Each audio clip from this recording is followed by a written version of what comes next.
الرحمن الرحيم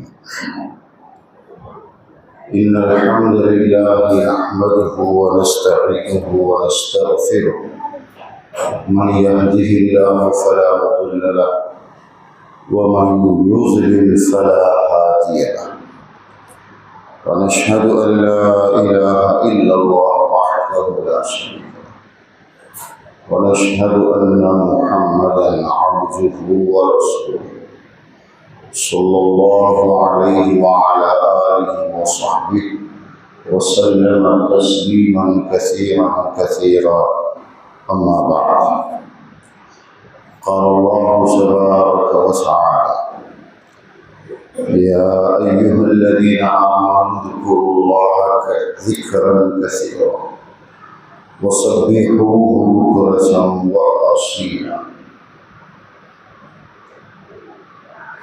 اللہ نے ہم سب کو ذکر کثیر کا حکم دیا ہے۔ ذکر عربی میں یاد کرنے کو کہتے ہیں۔ انسان کو اللہ نے اسے یاد کرنے کے لیے پیدا کیا ہے، اور یہ ایمان والے کا سب سے بڑا کام یہی ہے کہ وہ اللہ کو یاد کرے، بلکہ سورہ نور کے اندر اللہ نے فرمایا فی بیوت اذن اللہ ان ترفع وَيُذْكَرَ فِيهَا اسْمُهُ، ان گھروں میں جن میں اللہ نے اسے یاد کرنے کا حکم دیا ہے، اس کی آواز کو، اس کی یاد کو بلند کرنے کا حکم دیا۔ اس میں صبح و شام ایسے لوگ ہوتے ہیں جن کو اللہ کی یاد سے کوئی چیز روکتی نہیں۔ لا تلہیہم تجارۃ ولا بیع عن ذکر اللہ، کوئی کاروبار، کوئی خرید و فروخت، کسی بھی چیز کی وجہ سے وہ لوگ اللہ کو یاد کرنے سے غافل نہیں رہتے، وہ ہر حال میں اللہ کو یاد کرتے ہیں۔ اور اللہ نے ایسے لوگوں کو کہا ہے رجال، رجل کی جمع رجال۔ ہم بولتے ہیں نا ان بڑا مرد بیٹا لے گئے، کوئی اچھا کام کرتا ہے، مگاڑو راگتے تیلو۔ اللہ کی نظر میں کون ہے؟ مرد کون ہے جو ہر حال میں صبح اور شام اللہ کی یاد کرے، دنیا بھر کی مصروفیتوں میں بھی کوئی بھی کام اسے اللہ کی یاد سے غافل نہ کر سکے، وہ اللہ کی نظر میں صحیح معنوں میں مرد بیٹا ہے۔ ہر آدمی اپنے بارے میں سوچ سکتا ہے کہ وہ کتنا بڑا مرد ہے، کتنا اس کے اندر دم خم ہے۔ اسے دیکھنا ہے تو اپنے معمولات پر نظر ڈالے کہ صبح اور شام وہ کتنا اللہ کو یاد کرتا ہے۔ حکم تو بڑا ہے کہ اللہ کا بہت کثرت سے ذکر کیا، آمنوا اذکروا اللہ ذکرا کثیرا وسبحوہ بکرۃ وأصیلا، صبح و شام اس کی پاکی بیان کرو، تسبیح کیا کرو، اسے یاد کرو۔ نبی کریم صلی اللہ علیہ وسلم کی زندگی سے ہم چند چیزیں سیکھ کر اس پر عمل کرنا ہے تاکہ کسی حد تک ہم اللہ کی یاد کرنے والے بن جائیں۔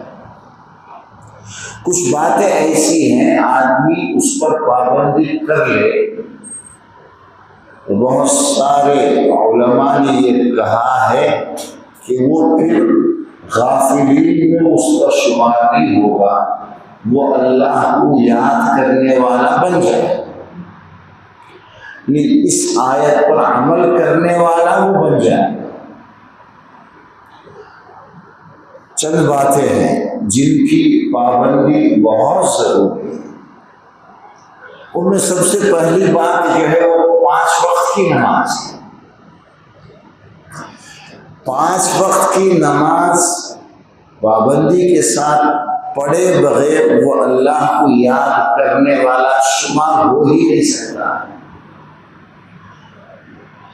5 وقت کی نماز اللہ نے اسی لیے ہم پر فرض کی ہے تاکہ ہم اس نماز کے ذریعے سے اللہ کا ذکر کریں۔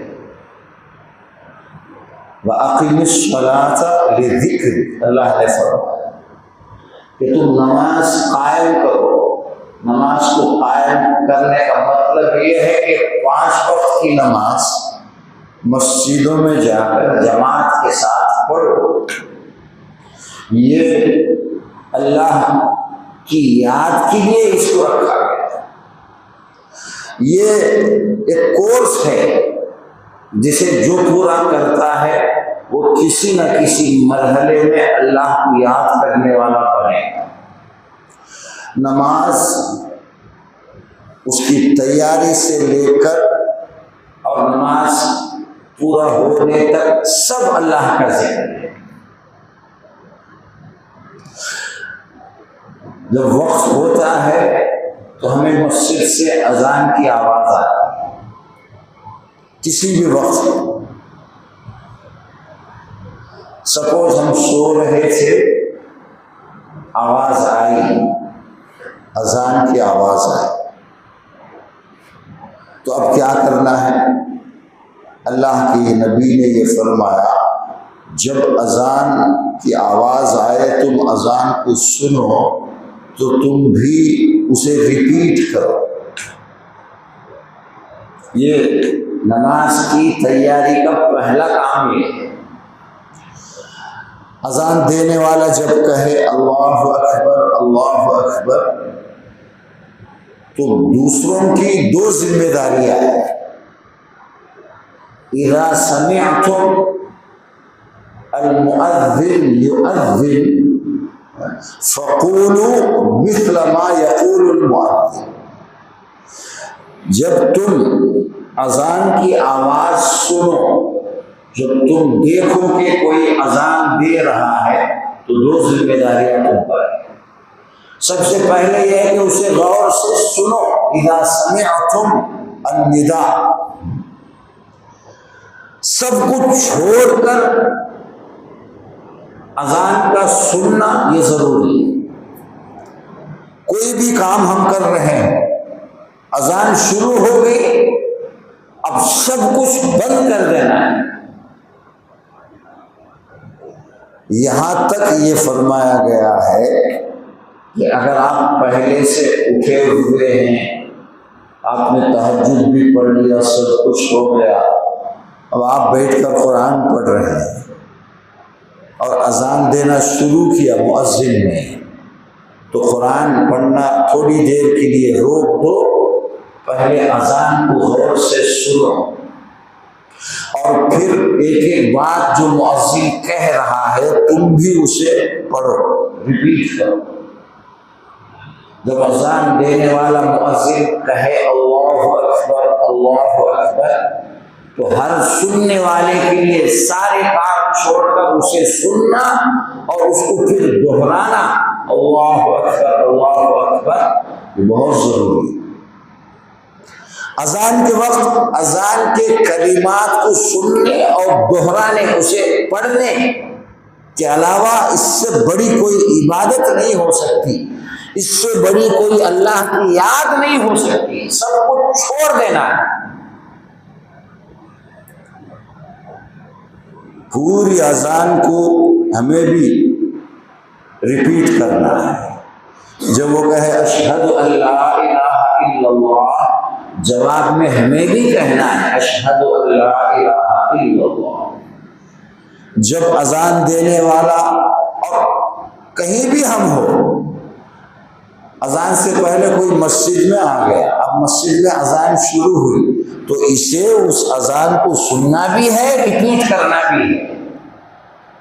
اس سے بڑھیا کوئی کام نہیں ہے۔ اس وقت گھر میں ہو تو بھی، دکان میں ہو تو بھی، آپ اس وقت کوئی بیپار چل رہا ہے، کسی کسٹمر سے آپ بات کر رہے ہیں، ایک ایمان والے ہونے کا تقاضا یہ ہے کہ اس سے کہے تھوڑی دیر رکو، مجھے اذان کا جواب دینے دو۔ کبھی کبھی بڑے بڑے لیڈر لوگوں کو دکھانے کے لیے کہیں اسپیچ چل رہا ہے، الیکشن کے ٹائم میں دیکھا گیا ہے، آواز سنتے ہی گچو ہوتا مسلمانہ خوش کرنے کے واسطے۔ لیکن یہ مسلمان کو یہ بھی پتا نہیں ہے کہ اتنے بڑے بڑے لوگ بھی جب اس کو فالو کرتے ہیں، مجھے تو اللہ کے نبی نے یہ سکھایا ہے، مجھے کتنا کرنا ہے۔ تو ایک ایک جملے کو جو بھی مؤذن کہہ رہا ہے، اشہد ان محمد رسول اللہ، اس میں خود بھی سیکھ سکتا ہے آدمی، اور اسے معلوم ہے۔ اور اگر اذان دینے والا کوئی مسٹیک کر رہا ہے تو کیا کرے آدمی، پھر اسے مل کر سمجھائے۔ ایسے بھی ایسے لوگ ہوتے ہیں جو اذان دیتے دیتے ساری زندگی گزر گئی، اصلاح نہیں کرتے، تب کھلا رہتے اس میں، اور اس مسجد کے امام اور وہاں کے مولانا لوگ بھی پکڑاتے ہیں۔ ان کی ذمہ داری نہیں ہے نا، کون کے عمر تو کیا ٹائم کو آئے نماز پڑھائے گئے، بس وہی ان کا کام۔ میرے سامنے کوئی غلطی ہو رہی ہے اور میں جانتا ہوں کہ غلطی ہے، پھر بھی میں اس کو اصلاح کرنے کی کوشش نہیں کرتا ہوں، مجھے اللہ کے یہاں حساب دینا ہوگا۔ اور یہ کوئی ضروری نہیں ہے کہ کوئی بڑا آدمی ہی سمجھائے، ہر آدمی سمجھا جائے۔ ہم میں سے ہر ایک کو اگر اذان سیدھا آتا ہے، اذان دینے والا کوئی غلطی کر رہا ہے، ہمیں تو غور سے سننا ہے اور اس کے بعد اس کی اصلاح بھی کرنا ہے۔ اور جب مؤذن یہ کہے حی علی الصلاۃ، تو یہاں پر اسے ریپیٹ نہیں کرنا ہے، اس کے جواب میں لا حول ولا قوت الا باللہ پڑھنا، حی علی الصلاۃ، حی علی الفلاح۔ ان دونوں جگہ پر ہمیں جواب میں کیا پڑھنا ہے؟ لا حول ولا قوت الا باللہ۔ تھوڑے دیر اذان دینے والا حی علی الصلاۃ کہتا ہے تو انہوں بھی وہی کہتے ہیں۔ اس کی وجہ کیا ہے؟ اذان دینے والا کہتا ہے حی علی الصلاۃ، اب سننے والا لا حول ولا قوت الا باللہ اس لیے کہتا ہے، اذان دینے والے نے یہ کہا کہ آؤ نماز کے لیے، آؤ کامیابی کی طرف، تو ہم یہ نہیں کہیں گے، وہی نہیں دہرائیں گے۔ ہمیں تو حکم مل رہا نا، اذان دینے والا ہمیں آرڈر دے رہا ہے، ہمیں اللہ کا حکم پہنچا رہا ہے کہ تم نماز کو آؤ، تو اس کے مقابلے میں ہم کہیں گے ارادہ ہے، تیاری بھی کر رہا ہے آنے کی، پھر بھی یہ کہیں گے ہاں نماز کو آنے اور نماز کو صحیح طور پر انجام دینے پڑھنے کی جو طاقت ہے وہ مجھے اللہ دے گا، میں تو کوشش کروں گا، لیکن میں یہ دعویٰ نہیں کر سکتا کہ میں یہ کر لوں گا۔ مسجد میں آ کر بھی ہم یہی کہتے ہیں، ایک ادب ہوتا ہے، یعنی ایک طرح کی دعا ہوتی ہے، اے اللہ اذان ہو گئی ہے، مجھے اس طاقت دے کہ میں جو ہے وضو کر کے مسجد جاؤں اور پھر نماز ادا کروں اچھے انداز میں۔ ایک دعا ہے اللہ سے، اس لیے اللہ کے نبی نے یہ فرمایا کہ لا حول ولا قوت الا باللہ جو ہے یہ جنت کے خزانوں میں سے ایک خزانہ ہے۔ یہ چھوٹی بات ہے، ہر ایک کو یاد کرنا چاہیے، لیکن یہ جنت کا خزانہ ہے۔ جنت کے خزانے کا مطلب کیا ہے؟ یعنی جنت کی نعمتوں میں سے ایک نعمت ہے، دنیا میں رہتے ہوئے آپ اس نعمت کو پڑھ رہے ہیں اور محظوظ ہو رہے ہیں تو انشاءاللہ ضرور آپ جنت میں جائیں گے۔ لا حول ولا قوت الا باللہ۔ پھر مؤذن کہے اللہ اکبر اللہ اکبر، اس کا بھی اسی طرح جواب دینا ہے، اللہ اکبر اللہ اکبر۔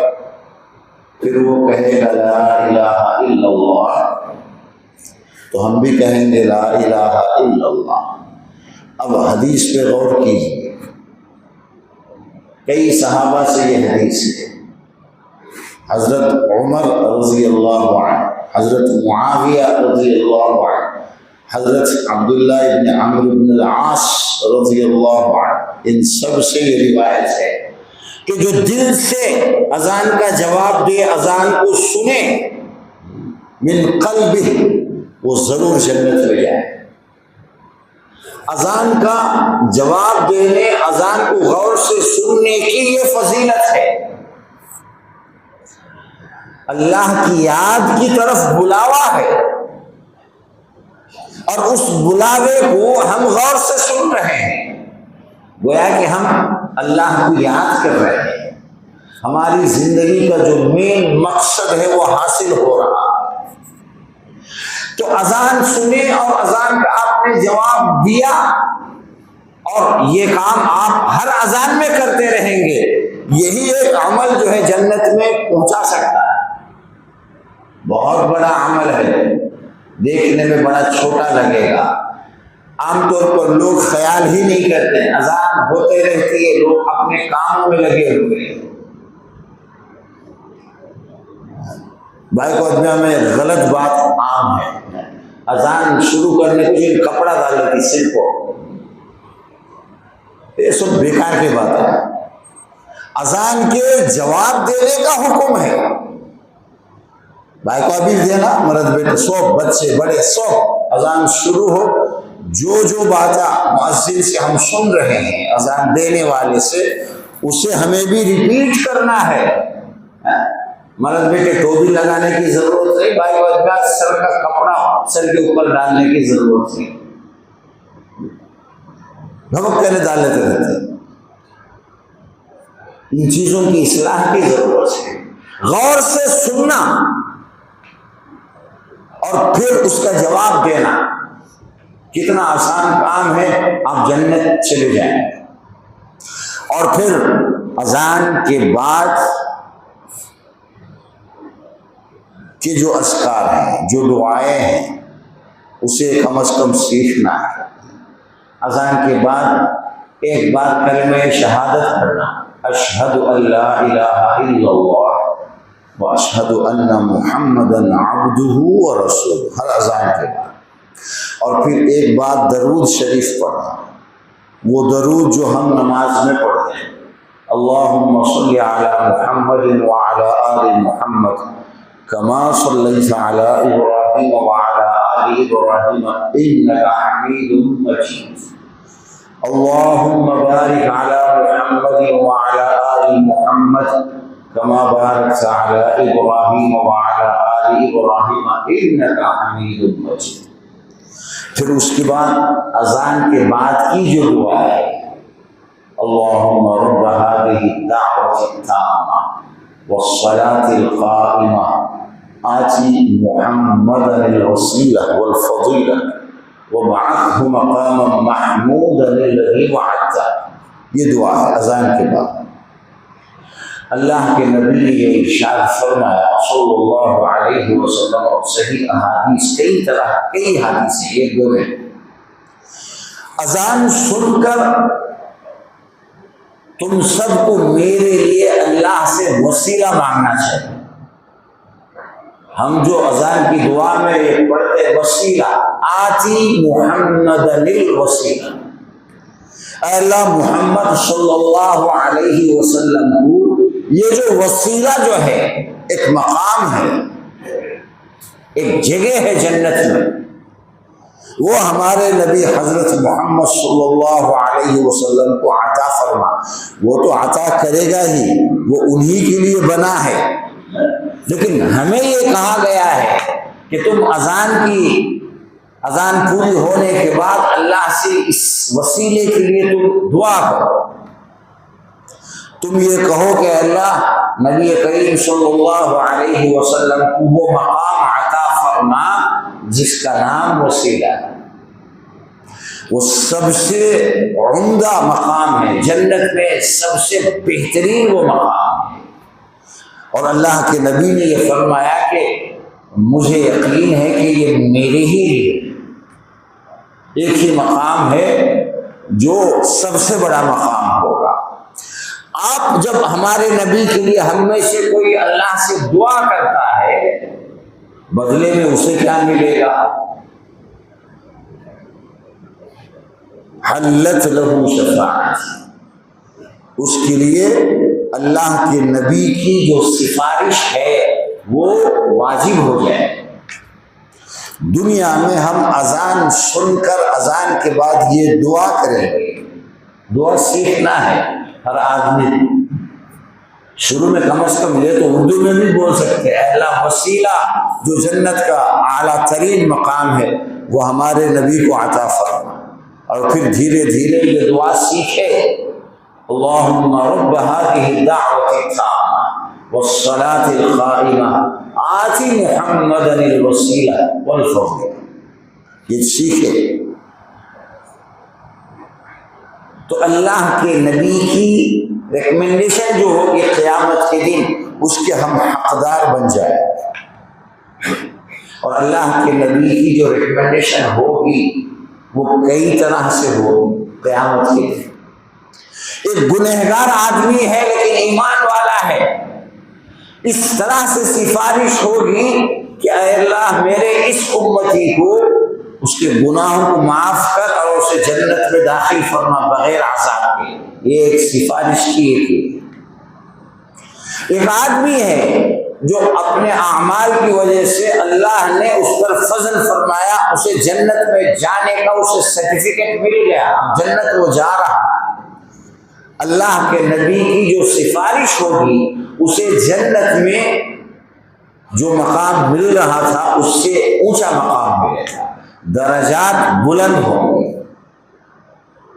اور ایک آدمی ہے جو اپنی بداعمالیوں کی وجہ سے، گناہوں کی وجہ سے وہ دوزخ میں پہنچ گیا ہے، اللہ کے نبی کی سفارش اس کو بھی ملے گی کہ دوزخ سے نکال کر اس کو جنت میں ڈالا جائے، ہر طرح سے فائدہ ہی ہے، کسی بھی کیٹیگری کا ہو۔ اگر دنیا میں اذان کے بعد اس نے اللہ کے نبی کے لیے دعا کی اور خاص کر وسیلہ اللہ سے ہمارے نبی کے لیے مانگا تو اسے اللہ کے نبی کی سفارش ملے گی اور یہ جنت جائے۔ اذان ہو گئی، ہم نے اذان کا جواب بھی دیا اور یہ دعا بھی پڑھی، اب کیا کرنا ہے؟ سارے کام چھوڑ کر اب نماز کو ادا کرنے کے لیے جانا ہے۔ اس وقت اگر وہ وضو سے ہے پہلے سے تو وہ آگے جائے گا، اور اگر وضو سے نہیں ہے تو سارے کام چھوڑ کر سب سے پہلے وضو بنائے، وضو کرے اور پھر مسجد جانے کی کوشش کرے۔ اب وضو کی الگ فضیلت ہے، اچھی طرح وضو کرے گا اللہ تبارک و تعالیٰ اس کے سارے گناہ معاف کر دیں۔ حدیث میں ہے کہ جب آپ وضو کرتے ہیں، بدن کے جس حصے سے آپ نے کوئی گناہ کیا ہے، وضو کرتے ہوئے جب اس حصے کو آپ دھوتے ہیں تو وہ سارے گناہ اللہ معاف کر دیتا، اس پانی سے وہ نکل جاتے۔ حدیث کے الفاظ ہیں، آپ نے منہ میں کلی کیا، منہ سے آپ نے کوئی گناہ کیا ہے، کلی کا پانی جب آپ واپس تھوکتے ہیں وہ گناہ کا اثر اس سے دور ہو جاتا ہے۔ اسی طرح پورے بدن سے سارے گناہ جھڑ جاتے ہیں، دھل جاتے ہیں۔ اور جب آپ وضو سے فارغ ہوتے ہیں تو آپ ایک دم پاک و صاف، ایک دم دھلے ہوئے. تو وضو کی اتنی بڑی فضیلت ہے. گھر میں وضو کرنے کا بڑا ثواب ہے. آپ نے گھر میں وضو کیا، اب آپ مسجد کی طرف نکلے ہیں، راستے میں آپ جتنے بھی قدم ڈالیں گے ایک ایک قدم پر آپ کو نیکی ملے. ایک قدم پر ایک نیکی ملے گی، ایک گناہ معاف ہوگا، ایک جنت کا درجہ آپ کا بلند ہوگا. صرف چلنے سے، چلتے ہوئے آپ کچھ کر نہیں رہے ہیں، مسجد جا رہے ہیں بس. یعنی نماز اتنی بڑی اللہ کی یاد ہے، اتنی بڑی عبادت ہے، اس کے لیے جب بندہ مسجد کی طرف آگے بڑھتا ہے، چلتا ہے، تو اس کا چلنا بھی بڑا مبارک ہے. اس پر بھی اللہ تبارک و تعالیٰ اسے اجر دے گا.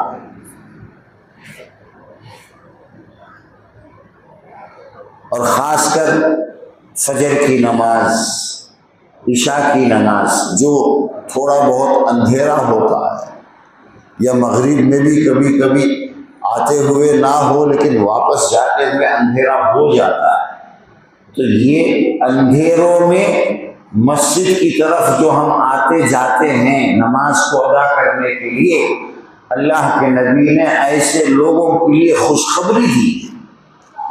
بشر المشائین فی الظلم الی المساجد بالنور التام یوم القیامہ. قیامت کا دن ہم سب کو فیس کرنا ہے، بہت بڑا دن ہے. ہمارا حساب ہو کر ہم میں سے کوئی جب جنت میں جائے، اللہ سب کو جنت نصیب کرے، تو اس وقت کتنے سال گزریں گے نہیں معلوم. وہ دن بہت بڑا دن ہے، 50,000 سال کا ایک دن ہے، اور کوئی روشنی نہیں ہوگی. سورج ہوگا، اس میں تپش گرمی ہوگی، لیکن اس کی روشنی چھین لی جائے، روشنی نہیں رہے گی، اجالا نہیں. وہاں کرنٹ وغیرہ کا کوئی سسٹم نہیں، کوئی چراغ، موبائل وغیرہ نہیں. آدمی یہاں دنیا میں اندھیرے میں کچھ نہ کچھ جلا کر کے کسی نہ کسی طرح روشنی کا انتظام کر لیتا ہے. لیکن قیامت کے دن کی روشنی کا انتظام جو ہے دنیا میں، یہ ہمارے اعمال ہے جو ہم کرتے ہیں. جس کے پاس جس قدر اچھے کام ہوں گے اسے اتنا ہی زیادہ اجالا ملے گا. کسی کی تو سورج کے جیسا اجالا ملے گا، پہاڑ کے برابر اجالا ملے گا، اس کے اعمال کی بدولت. ان نیک اعمال میں یہ سب سے بڑا عمل ہے. اللہ کے نبی نے یہ فرمایا بالنور التام، ٹوٹل، پرفیکٹ، مکمل نور اور روشنی کی بشارت ہے اس آدمی کے لیے جو رات کے اندھیروں میں بھی مسجد کو آتے جاتا ہے جماعت کی نماز کے لیے. ذرا اندھیرا، کرنٹ نہیں تو گھر میں نماز نہیں پڑھنا، ایسا نہیں کرنا چاہیے. تھوڑی بہت تکلیف اٹھانا ہے، اپنے پیر کو آگے بڑھانا ہے.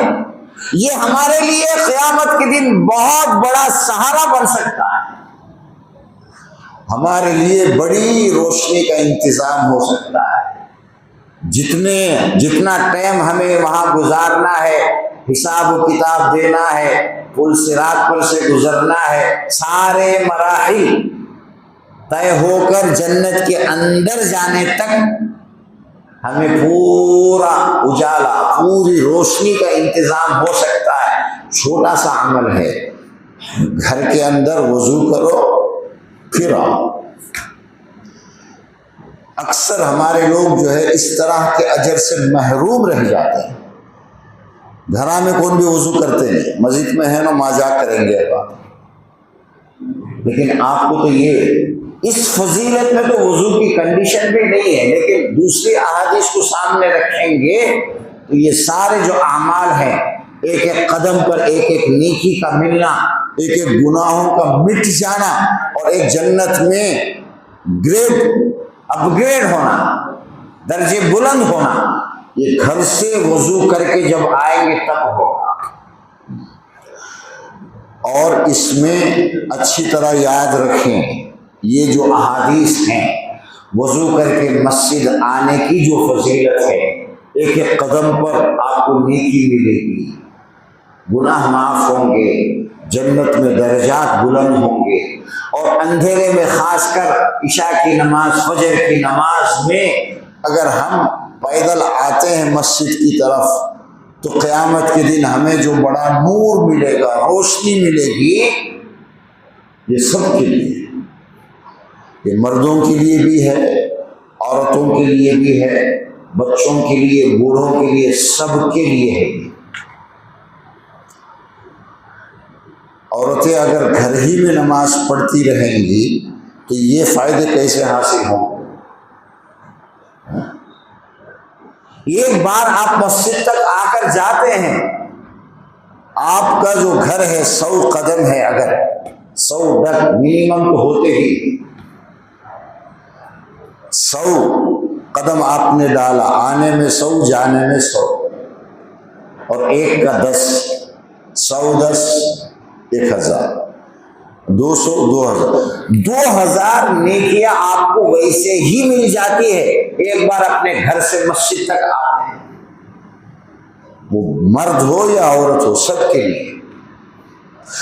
اس طرح اگر دن میں 5 نمازوں میں آپ آ کر گئے، 5 2 10,000 نیکیاں ایک دن میں آپ کو بغیر کچھ محنت کیے مل جاتی۔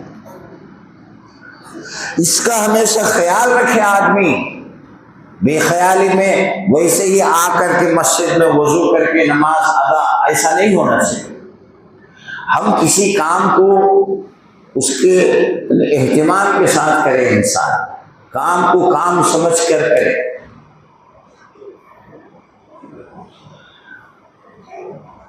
اور 5 بار آپ آ کر گئے تو آپ کے 10,000 گناہ معاف ہوں گے۔ 10,000 گناہ تو آدمی کرے گا بھی نہیں، آپ صرف چلتے رہیں گے، مسجد آتے جاتے رہیں گے، اللہ تبارک و تعالیٰ سارے گناہوں کو معاف کرتا رہتا ہے، اب پاک صاف ہوتے رہتے ہیں۔ ایک صحابی اللہ کے نبی نماز پڑھا کر نکل رہے تھے تو آ کر پوچھا، اے اللہ کے نبی، مجھ سے ایک گناہ ہوا ہے، مسٹیک ہوا ہے۔ اللہ کے نبی نے کہا، تو نے ابھی ساتھ میں نماز پڑھا ہے نا؟ ہاں نماز پڑھا، تیرے گناہ نماز پڑھنے کی وجہ سے معاف ہو گئے، تجھے اور کچھ کرنے کی ضرورت نہیں۔ بہت سارے وہ گناہ جو بغیر سواری کہے اللہ سے معافی مانگے معاف ہو جاتے ہیں جب ہم مسجد تک آ کر جماعت کے ساتھ نماز پڑھتے ہیں۔ یہ اس نماز کی اور جماعت کی فضیلت ہے، اس لیے اس کو رکھا گیا ہے۔ آدمی گناہ اس لیے کرتا ہے کہ وہ اللہ کو بھول جاتا ہے۔ جب کبھی ہم اللہ کا خیال نہیں ہوگا، اللہ کا ڈر تھوڑی دیر کے لیے ہم بھول جاتے ہیں تو ہم سے گناہ ہو جاتا ہے۔ اور نماز اس لیے رکھا ہے کہ تم اللہ کو یاد کرو اور اس گناہ کا اثر ختم ہو جاتا ہے۔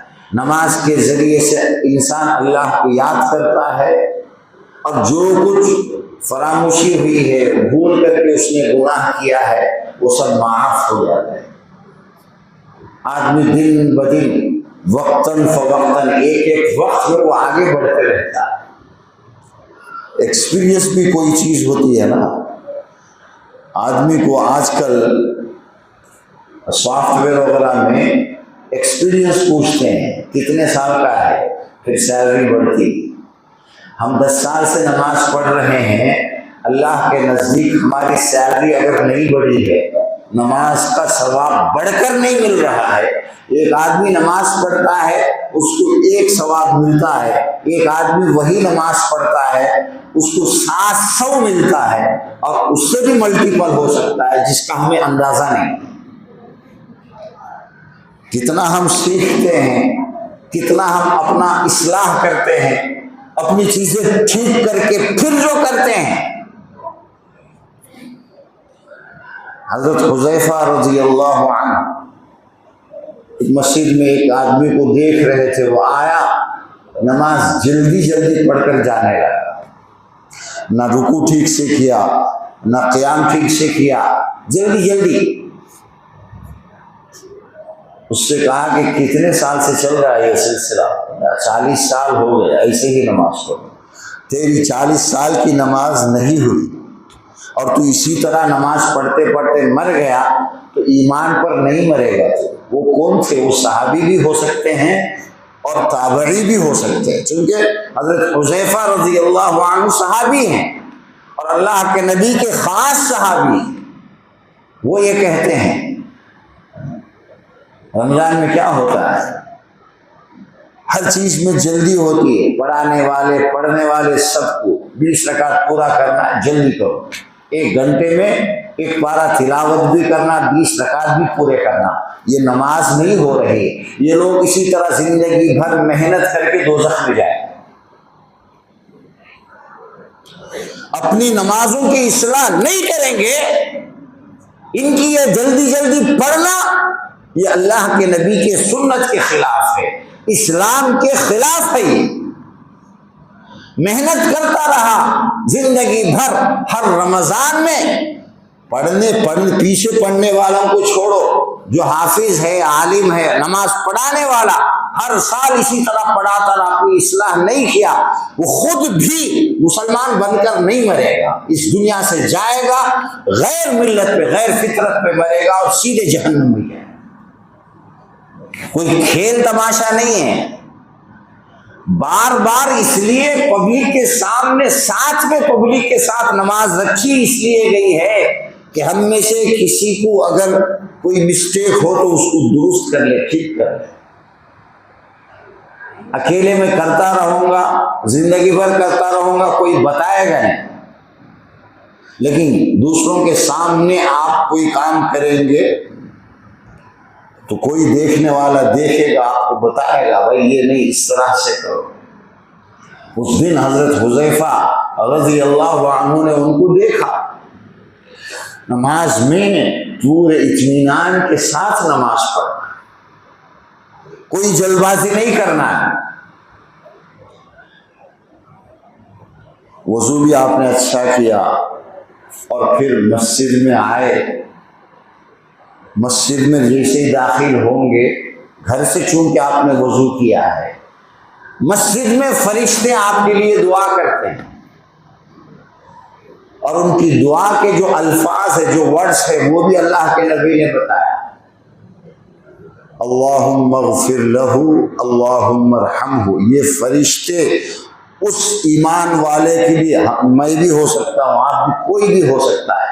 ہم اگر گھر سے وضو کر کے مسجد آتے ہیں، ابھی ہم نے داخلہ لیا، انٹری ہوئی ہے، انتظار میں ہیں، ہمارے لیے دعا شروع ہو گئی، ہم نہیں کر رہے ہیں، ہمیں تو ٹھیک سے دعا کرنا آتا بھی نہیں ہے، لیکن اللہ کے جو فرشتے ان کو تو سب پتا ہے، وہ اچھی طرح دعا کرتے ہیں۔ اور دعا کے الفاظ کیا ہے؟ اے اللہ اس کی مغفرت فرما، اسے معاف کر دے، اس کے گناہوں کو معاف کر، ورحمہ، اے اللہ اس پر رحم کا معاملہ فرما۔ نماز شروع ہونے تک اور پھر آپ نماز پڑھیں گے پوری ہونے تک، اور نماز کے بعد بھی آپ بیٹھے ہوئے ہیں، پھر بھی آپ کے لیے دعا ہو رہی ہے۔ کب تک؟ جب تک کہ آپ کا وضو ہے، یا چیخ چلانا شروع کریں گے تو بھی ختم ہو جائے گا، دعائیں ختم۔ ہمارے بچوں کو معلوم، مسجد میں آپ کو کھڑ کو باتیں کرنا بڑا فیشن سمجھتے ہیں، دوسروں کو ڈسٹرب کرنا۔ مسجد سکون کی جگہ ہے، مسجد میں صرف اللہ کا ذکر ہونا چاہیے۔ اللہ نے اس آدمی کو مرد کہا ہے، رجال لا تلہیہم تجارۃ ولا بیع عن ذکر اللہ۔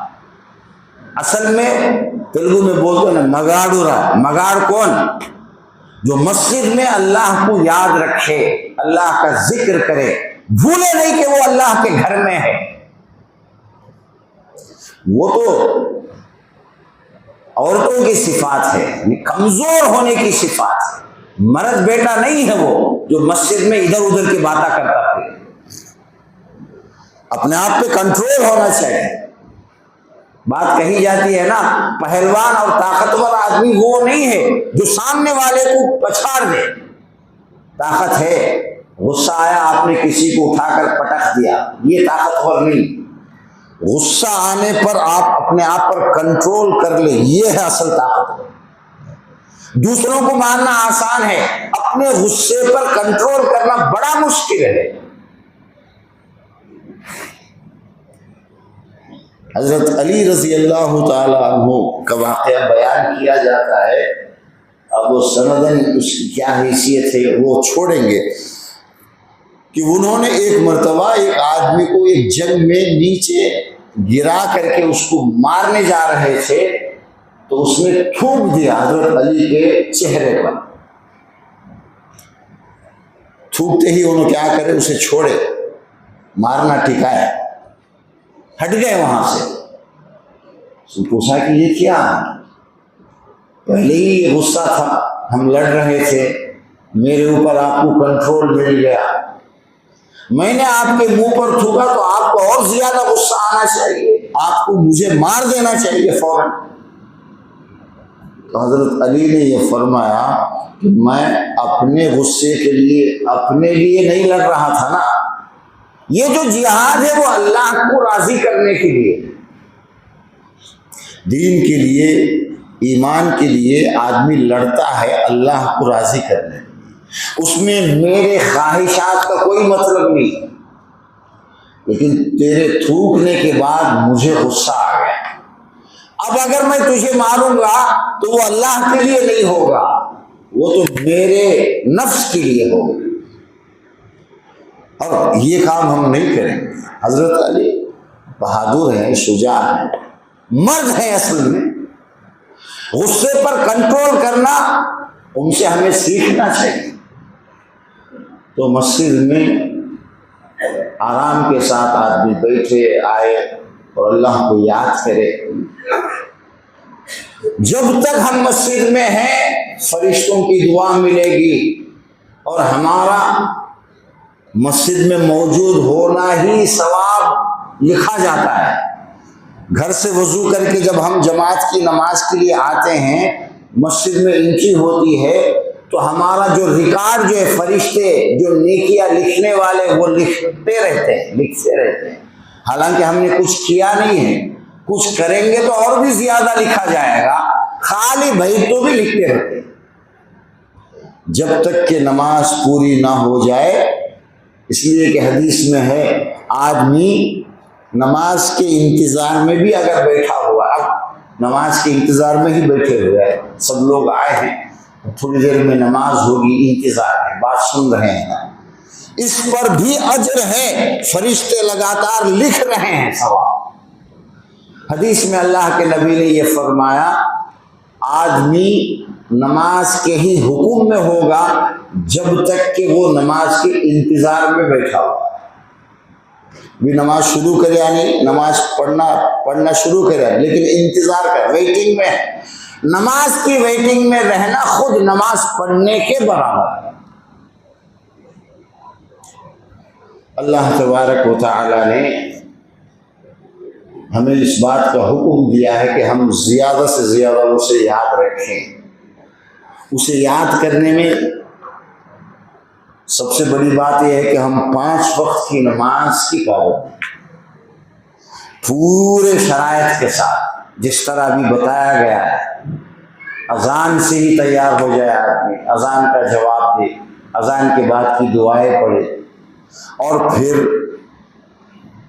نماز کی تیاری شروع کرے، وضو کرے، جو بھی ضروری ہے وہ پورا کرے، اور پھر فرض نماز سے پہلے اگر کوئی سنت ہے اس کو بھی ادا کرے۔ گھر میں وضو کیا ہے تو سنت بھی گھر ہی میں پڑھے، گھر میں سنت پڑھنا یہ بہت اچھی بات ہے۔ اور مسجد میں ایک خاص بات یاد رکھیں، ٹائم ہونے کو تو کھڑ کو رہتے بچے، ابھی اقامت نہیں، ٹائم ہوا ان کھڑ کو دیکھتے رہتے آئے ہیں بھی آئے نہیں، یہ غلط ہے۔ جب آپ امام کو دیکھیں تب آپ کھڑے ہو سکتے ہیں، اس سے پہلے آپ کو کھڑے ہونے کی اجازت نہیں۔ امام آپ کو نظر آ گیا، وہ آ رہا ہے، تب اقامت بھی ہو سکتی ہے اور نماز بھی کھڑے ہو سکتے ہیں۔ اللہ کے نبی کو جب دیکھتے، اور یہ خود اللہ کے نبی نے یہ فرمایا، مجھے جب دیکھو تو تم کھڑے ہو جانا۔ یہ مسئلہ بھی ہے نا، آپ کسی بریلوی مسجد میں جائیں گے، اقامت کے وقت اگر وہ کھڑے ہو تو وہ بٹھاتے ہیں، ان کو بھی معلوم نہیں ہے بیچارے، ان کا امام پہلے سے آ کر بیٹھا ہوا مصلی پہ۔ اب یہ غلط ہے، امام کو دیکھ کر آپ کھڑے ہو سکتے ہیں، امام آ کر بیٹھنا کیا ہے؟ اللہ کے نبی اپنے گھر میں ہوتے تھے، سنت وغیرہ پڑھ کے حضرت بلال ان کو آ کر بتاتے کہ اب نماز کا وقت ہو گیا اور گھر قریب ہی ہے۔ حضرت بلال جو ہے اقامت شروع کرتے تو اللہ کے نبی اپنے گھر سے باہر آتے اور صحابہ بیٹھے رہتے تھے، چونکہ اللہ کے نبی کا یہ حکم ہے۔ اور پھر جب اللہ کے نبی دروازے سے اندر آ جاتے مسجد میں، اس سائڈ میں اللہ کے نبی کا کمرہ تھا، اور مسجد دروازے سے جیسے ہی باہر آئے آپ کو دیکھا صحابہ نے سب کھڑے ہو جاتے تھے۔ امام کو دیکھ کر تو کھڑے ہونا چاہیے، یہ نہیں کہ امام آ کر کے مصلی پہ بیٹھے، یہ غلط بات ہے۔ ہر ایک آدمی جو اپنے حساب سے لوگ عمل کر رہے ہیں، اور ہم جو ہے مسئلہ مسئلہ نہیں، یہاں تو صرف عادت ہے، بیٹھنے میں جو ہے جوانوں کو بچوں کو بڑا تکلیف ہوتی ہے، وہ ہمیشہ کھڑے رہیں گے باتیں کریں گے، نہیں یہ غلط ہے۔ آدمی اگر گھر میں نماز سنت نہیں پڑھا ہے، مسجد میں آیا ہے تو سنت ادا کر لے اور پھر اپنی جگہ پر بیٹھ جائے۔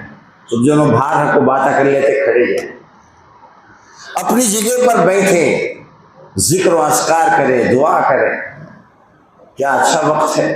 اللہ کے نبی نے یہ فرمایا، اذان اور اقامت کے بیچ میں جو بھی تم دعا کرو گے اللہ اسے قبول کرے گا۔